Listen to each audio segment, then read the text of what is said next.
जब आप खेतों के बीच में होते हैं, खेतों में चलते हैं,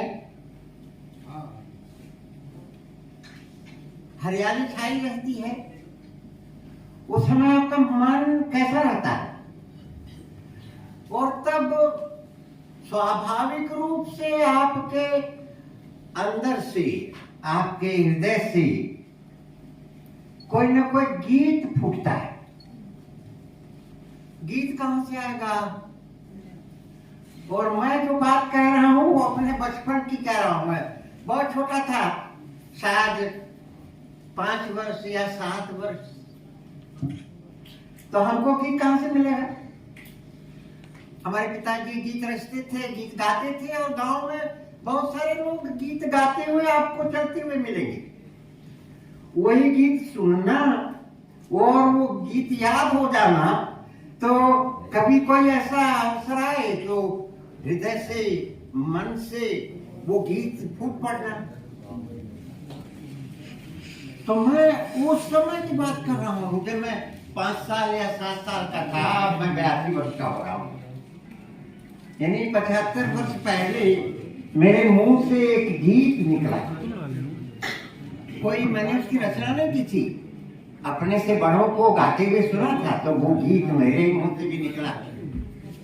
और आज के समय में वो अनायास ही वो गीत निकल रहा है। वो गीत क्या था? भगवान को याद करके हम कई बार कुछ भी, कोई भी गीत गाने लगते हैं, तो भगवान को याद करते हुए, और भगवान को हम कब याद करते हैं?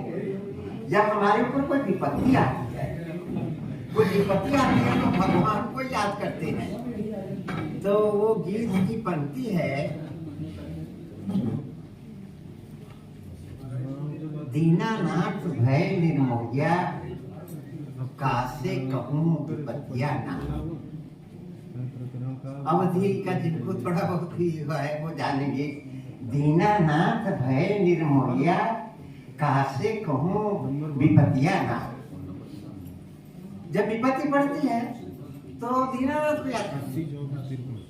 अब गीत में हम जिस दीनानाथ को याद करते थे वो दूसरे दीनानाथ है। आज फिर हमारे सामने एक दीनानाथ है। और ऐसी ही इस 82 वर्ष की वो आयु में जब हमारे ऊपर विपत्ति पड़ी, तो हमको फिर दीनानाथ याद आए।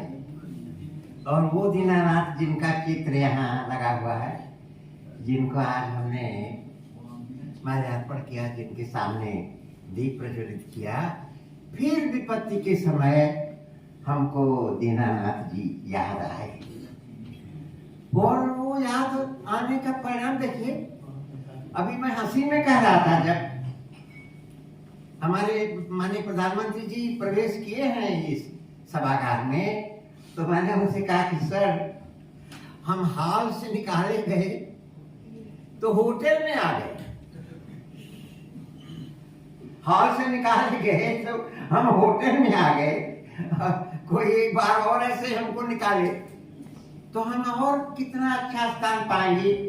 आप देखिए, आप सभी जिन्होंने इस संकट को झेला है, इन अवसाद के दिनों को बिताया है, वो आज कैसा अनुभव कर रहे होंगे।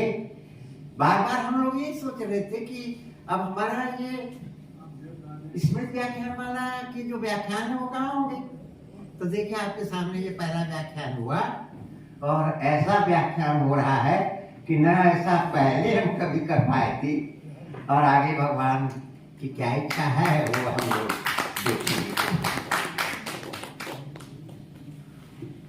सर जी, सम्मानित